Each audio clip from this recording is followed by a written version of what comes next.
WillNisley.com. Will Nisley.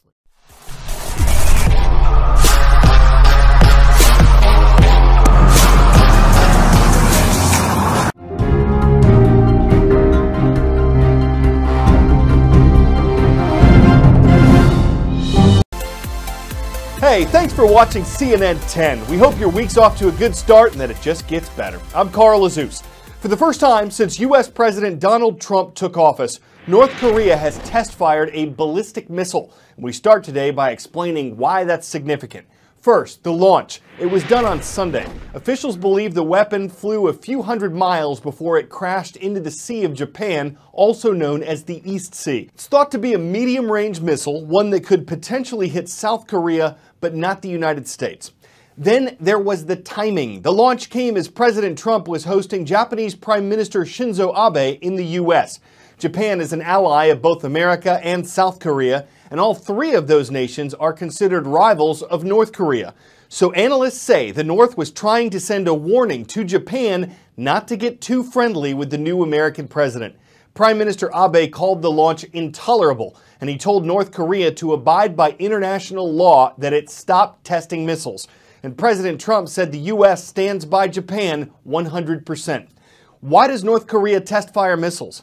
Experts say it's partly to see how far the weapons can fly and what they're capable of, but also to send a message to remind other countries that North Korea has these things and to get media attention from around the world.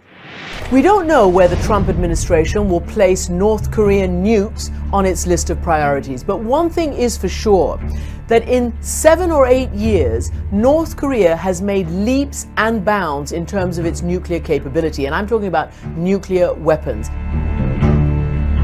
What is most troubling for the United States is that North Korea is working on long-range intercontinental ballistic missiles that would be able to reach the United States and that would, once there's a miniaturized warhead, be able to carry a nuclear payload as far as the United States. This is an existential problem for the United States, unlike any other that exists in the world today. We went to see the North Korean plutonium processing plant, its only nuclear plant that was known to the world, back in 2008 at Yongbyon. It's taken me at least 9 years to get this visa.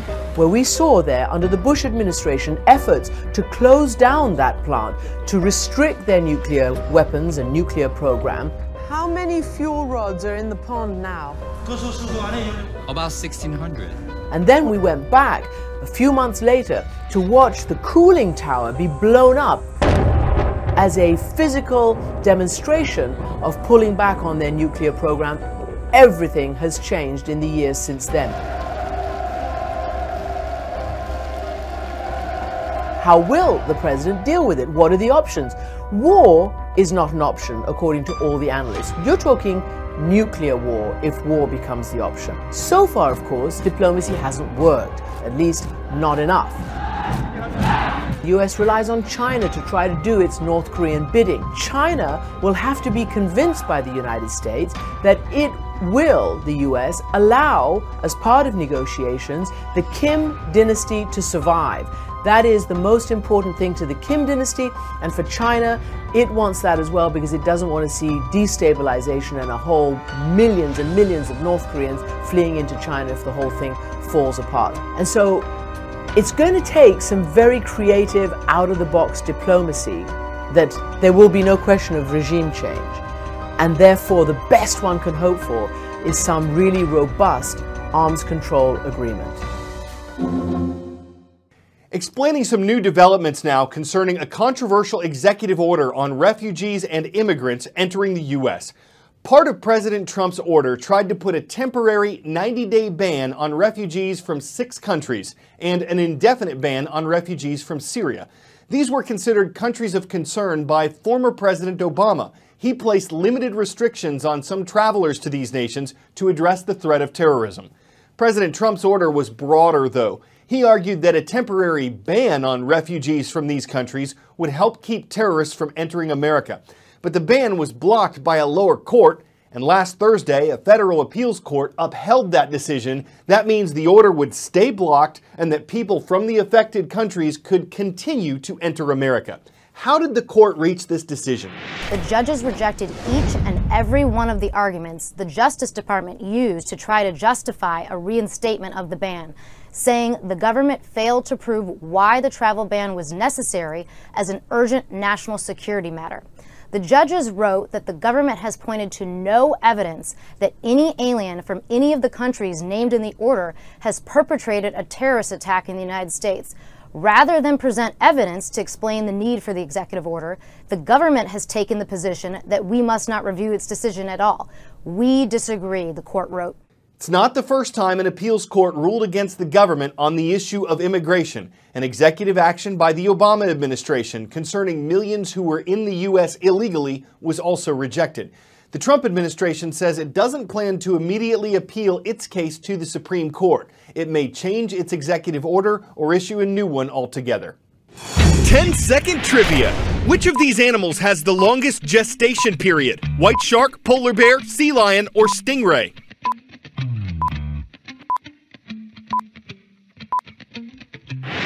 The gestation period for white sharks is believed to be 12 months or more, the longest time period on this list.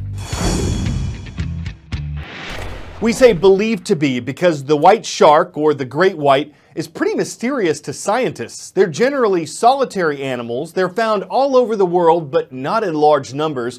Their relatively long gestation period could be part of the reason why conservationists call them vulnerable, meaning they face a high risk of going extinct in the wild.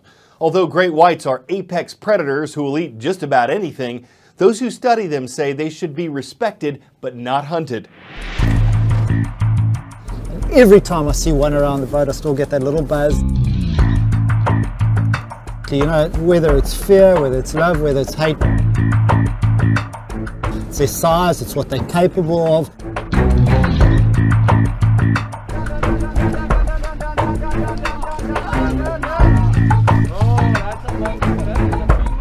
Ever since I saw my first great white shark, it stayed with me for the rest of my life. I've been working with him for 25 years.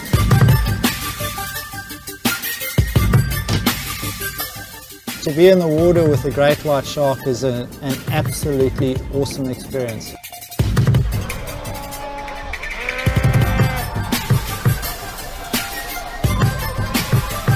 When you go in the water, you're not just going into their world, you're going, and not only going to their world, you're having them accommodate you in their world. And that's the difference. We really need to do as much as we can to conserve them. Oh, that's cool, that's amazing. Awesome. Are they at risk of extinction? Absolutely. You know, it's not just shark nets that are killing them. They're killed as bycatch, and most sadly, and I think most wastefully, they're killed for just their fins. It's not an enemy, and I think more and more people are beginning to realize this.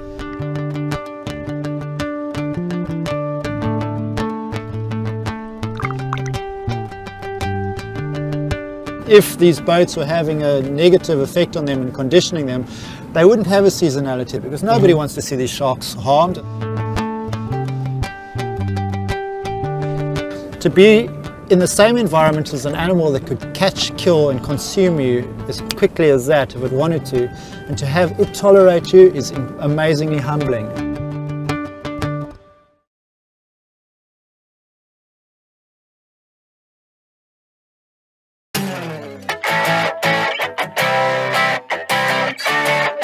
Sticking with an animal theme for 10 out of 10 today, well, you're just going to have to love these little tiger cubs. They're 3 Malayan tigers, a critically endangered species. They were born a little over a week ago at the Cincinnati Zoo, but their mother wasn't taking care of them, so zoo officials put them in the nursery to help them survive.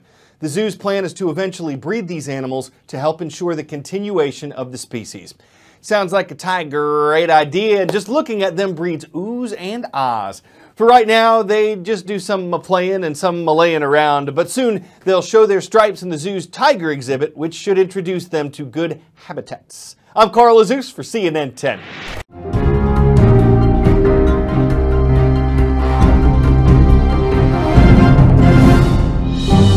Hey guys, if you want to get active on my channel, if you want to get that latest stuff, if you want to get the latest blog posts, then click or tap the subscribe button right up here. You can also check out my website with the latest posts right down here. And you can view a random video for yourself right over here.